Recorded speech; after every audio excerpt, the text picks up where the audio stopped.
오늘 우리에게 주시는 하나님의 말씀 욥기 30장 1절부터 31절까지 말씀입니다. 욥기 30장 1절부터 31절까지 말씀. 이제 봉독하겠습니다. 하나님의 말씀 경청하십시오. 그런데 이제는 나보다 어린 것들까지 나를 조롱하는구나. 내 양떼를 지키는 개들 축에도 끼지 못하는 쓸모가 없는 자들의 자식들까지 나를 조롱한다. 젊어서 손에 힘이 있을 듯하지만 기력이 쇠하여서 쓸모가 없는 자들이다. 그들은 가난과 굶주림에 허들겨서 몰골이 흉하며 메마른 땅과 황무지에서 풀뿌리나 씹으며 덤불 속에서 자란 쓴나무를 캐어 먹으며 대사리 뿌리로 키니를 삼는 자들이다. 그들은 사람 축에도 끼지 못하여 동네에서 쫓겨나고 사람들이 마치 도둑을 쫓듯이 그들에게 도둑이야 하고 소리를 질러 쫓아버리곤 하였다. 그들은 급류에 패어 벼랑진 골짜기에서 지내고 땅굴이나 동굴에서 살고 짐승처럼 덤불 속에서 움츠리고 있거나 가시나무 밑에 몰려서 웅크리고 있으니 그들은 어리석은 자의 자식들로서 이름도 없는 자들의 자식들로서 회초리를 맞고 제 고장에서 쫓겨난 자들이다. 그런데 그런 자들이 이제는 돌아와서 나를 비웃는다. 내가 그들의 말거리가 되어버렸다. 그들은 나를 꺼려 멀리하며 마주치기라도 하면 서슴지 않고 침을 뱉는다. 하나님이 내 활시위를 풀어버리시고 나를 이렇게 무기력하게 하시니 그들이 고삐 불린 말처럼 내 앞에서 날뛴다. 이 천한 무리들이 내 오른쪽에서 나와 겨루려고 들고 일어나며 나를 잡으려고 내가 걷는 길에 덫을 놓고 나를 파멸시키려고 포위망을 좁히고 있다. 그들은 내가 도망가는 길마저 막아버렸다. 그들이 나를 파멸시키려고 하는데도 그들을 막을 사람이 아무도 없다. 그들이 성벽을 뚫고 그 뚫린 틈으로 물밑듯 들어와서 성난 파도처럼 내게 달려드니 나는 두려워서 벌벌 떨고 내 위험은 간 곳 없이 사라지고 구원의 희망은 뜬 구름이 사라지듯 없어졌다. 나는 이제 기력이 쇠하여서 죽을 지경에 이르렀다. 지금까지 나는 괴로운 나날들에 사로잡혀서 편하게 쉬지 못하였다. 밤에는 뼈가 쑤시고 뼈를 깎는 아픔이 그치지 않는다. 하나님이 그 거센 힘으로 내 옷을 거세게 잡아당기셔서 나를 옷깃처럼 휘어 감으신다. 하나님이 나를 진흙 속에 던지시니 내가 진흙이나 쓰레기보다 나을 것이 없다. 주님, 내가 주님께 부르짖어도 주님께서 내게 응답하지 않으십니다. 내가 주님께 기도해도 주님께서는 들은 채도 않으십니다. 주님께서는 내게 너무 잔인하십니다. 힘이 세신 주님께서 힘이 없는 나를 핍박하십니다. 나를 들어 올려서 바람에 날리게 하시며 태풍에 휩쓸려서 흔적도 없이 사라지게 하십니다. 나는 잘 알고 있습니다. 주님께서는 나를 죽음으로 몰아넣고 계십니다. 끝내 나를 살아있는 모든 사람들이 다 함께 만나는 그 죽음의 집으로 돌아가게 하십니다. 주님께서는 어찌하여 망할 수밖에 없는 연약한 이 몸을 치십니까? 기껏 하나님의 자비나 빌어야 하는 것밖에는 아무것도 할 수 없는 보잘것없는 이 몸을 어찌하여 그렇게 세게 치십니까? 고난받는 사람을 보면 함께 울었다. 궁핍한 사람을 보면 나도 함께 마음 아파하였다. 내가 바라던 행복은 오지 않고 화가 들이닥쳤구나. 빛을 바랐더니 어둠이 밀어닥쳤다. 근심과 고통으로 마음이 갈기갈기 찢어지고 하루도 고통스럽지 않은 날이 없이 지금까지 살아왔다. 햇빛도 비치지 않는 그늘질 곳으로만 침울하게 돌아다니다가 사람들이 모여있는 곳에 이르면 도와달라고 애걸이나 하는 신세가 되고 말았다. 나는 이제 이리의 형제가 되고 타조의 친구가 되어버렸는가. 내가 내 목소리를 들어보아도 내 목소리는 구슬프고 외롭다. 살갗은 검게 타서 벗겨지고 뼈는 열을 받아서 타버렸다. 수금 소리는 통곡으로 바뀌고 피리 소리는 애곡으로 바뀌었다. 아멘. 한 가지는 분명한 고난의 유익이란 제목으로 하나님의 말씀 선포하겠습니다. 20세기 미국의 영성가죠. 헨리 나우엔, 그분의 명작인 상처 입은 치유자라고 하는 책이 있습니다. 자, 이 책은 이미 제목이 내용을 압도한 책입니다. 광고, 마케팅, 책 제목 정하기 이런 대회가 있으면 이 책이 1등 먹을 거예요. 이 책을 읽은 지 20년이 훌쩍 넘었는데 솔직히 내용은 하나도 기억이 나지 않고 제목만 기억이 납니다. 그만큼 제목이 명작을 만들었습니다. 인생의 고난은 참으로 여러 가지죠. 그리고 여러 가지 고난은 각 사람에게 각각 다른 강도로 다가옵니다.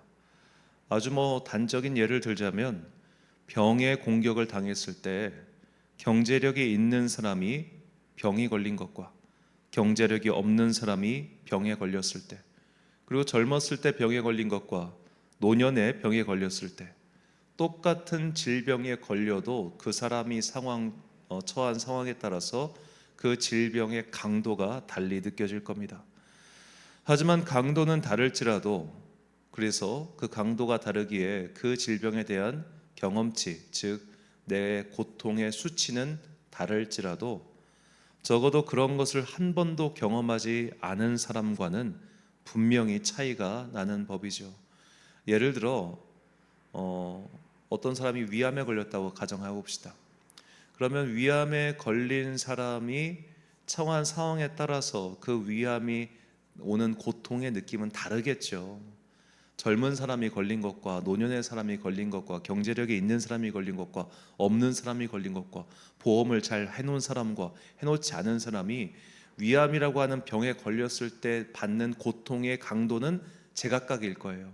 하지만 적어도 그 병에 걸려본 사람은 또 다른 그 병에 걸린 사람에게 다른 훨씬 더 공감 가는 조언을 해줄 수 있다는 겁니다. 적어도 저처럼 그런 걸 안 걸려본 사람보다는 말이죠.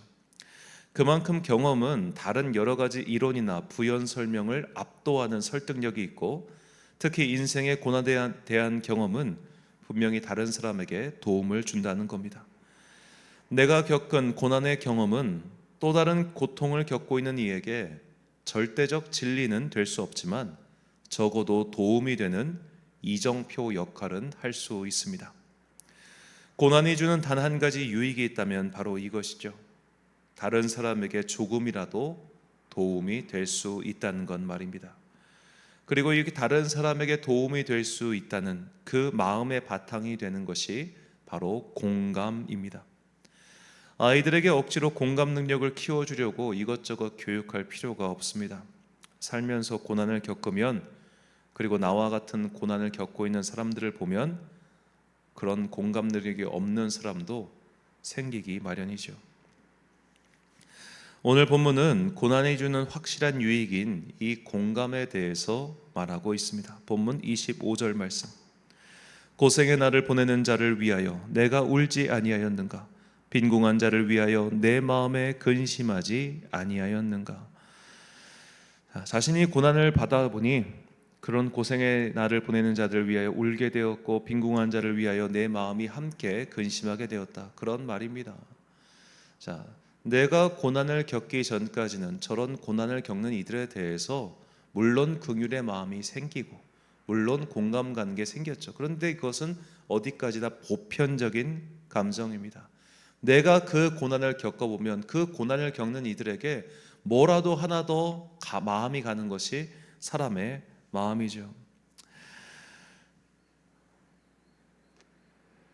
가난한 자가 얼마나 힘든지 아니까, 외로운 자의 고독이 얼마나 영혼에 쓰라린 상처가 되는지 아니까, 그래서 그들을 도와주고 다시 일어설 수 있도록 돕는 사람들이 있습니다. 고난을 공감의 능력으로 승화시킨 사람들이죠. 이것은 고난이 주는, 모두에게 사실 줄 수 있는 단 한 가지 유익입니다. 고난은 좋지 않은 겁니다. 피할 수 있다면 피할 수 있는 게 최선입니다.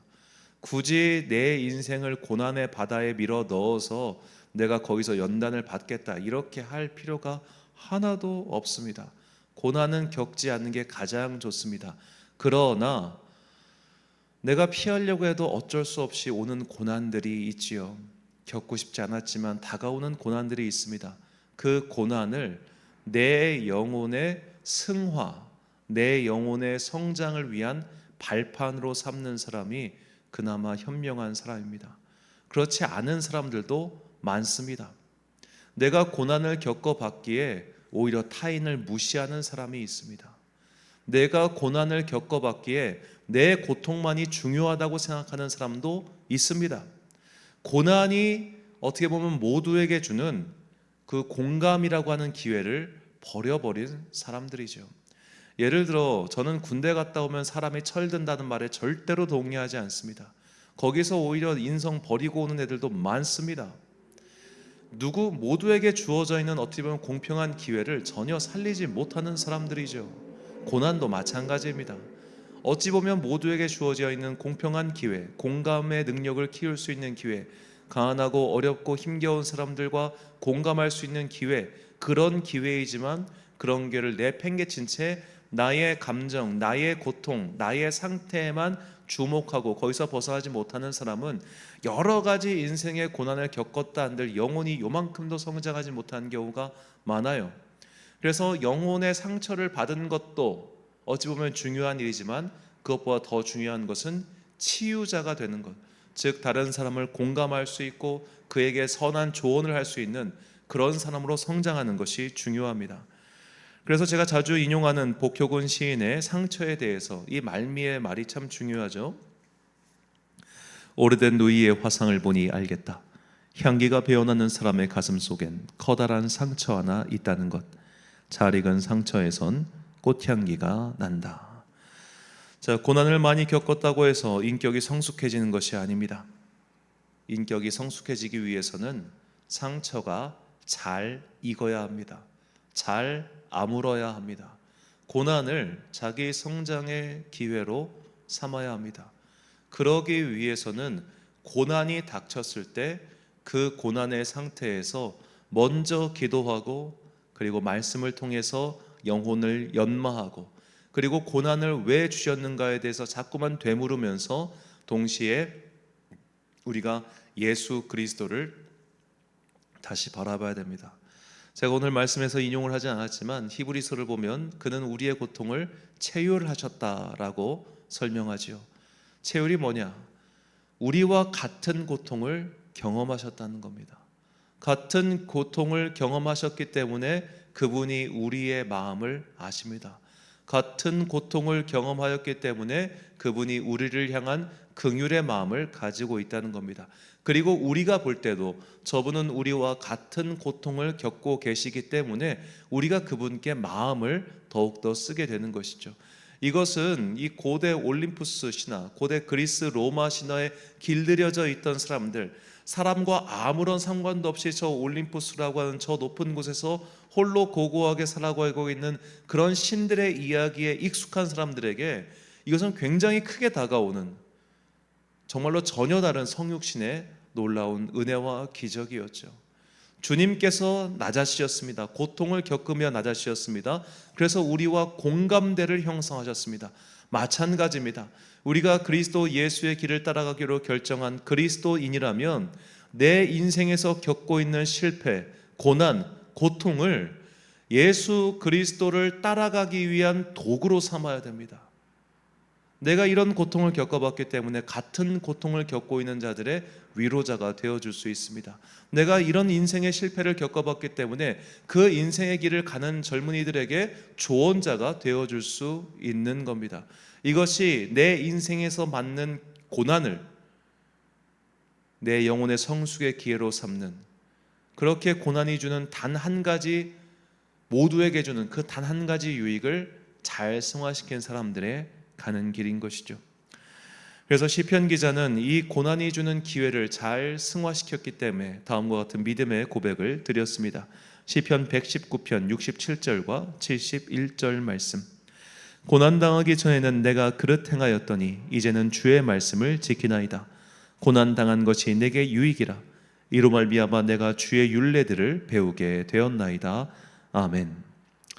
사랑하는 천안광성교회 성도 여러분, 그리고 이 새벽을 함께 깨우고 계신 귀한 주님의 자녀 여러분, 안타깝게도 고난이 없는 인생이란 없습니다. 모든 인생은 저마다의 아픔이 있습니다. 그 고난을 성숙의 기회로 삼느냐, 아니면 고난으로 인해 생긴 상처를 골마 썩게 만드느냐, 그것은 나의 선택에 달려 있습니다. 어떤 사람은 나는 아프고 나는 고통을 당했다, 그러니 너희는 나를 무조건 이해하고 받아들여야 한다 라는 식으로 어깃장을 부리는 사람도 있습니다. 인생의 고난을 통해 전혀 유익을 얻지 못한 분들입니다. 그런 사람들은 다른 사람을 공감하기는커녕 너의 고통은 별거 아니야, 내 고통을 봐라 라는 식으로 관계를 망가뜨리기 십상이죠. 고난이 주는 유익을 전혀 취하지 못한 분들입니다. 우리는 각자는 다 다른 사람들입니다. 그래서 겉으로 볼 때는 같은 사건이라도 그 사건의 아픔은 다 다른 법이죠. 우리는 각자의 아픔을 가지고 다른 사람을 이해하고 공감하기 위한 도구로 승화시켜야 합니다.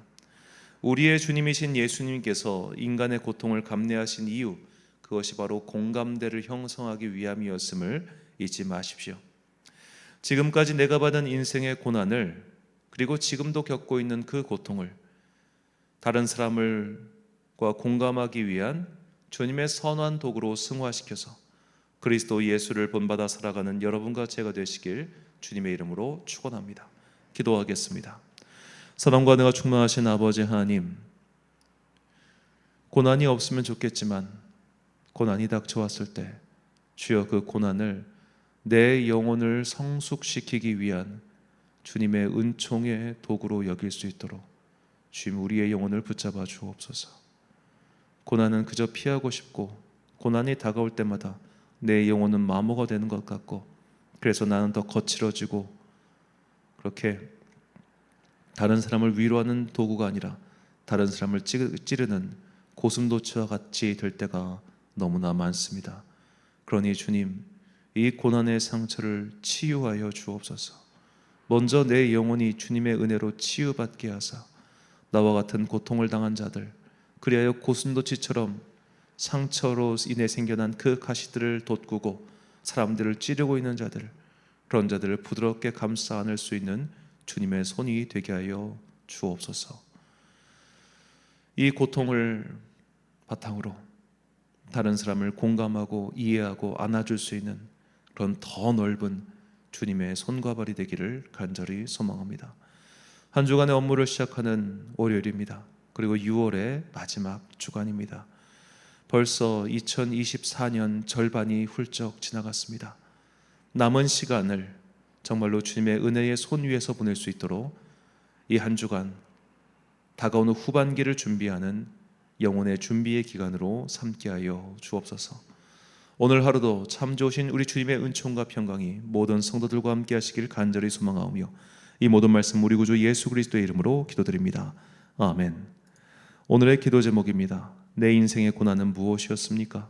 내 주변에 혹시 나와 비슷한 고난을 당한 분이 있습니까? 그렇다면 그의 회복을 위하여 중보하십시오.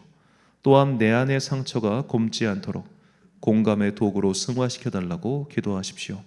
오늘 주신 기도의 제목 가지고 기도와 묵상에 힘쓰는 하루 되시길 바랍니다. 기도하겠습니다.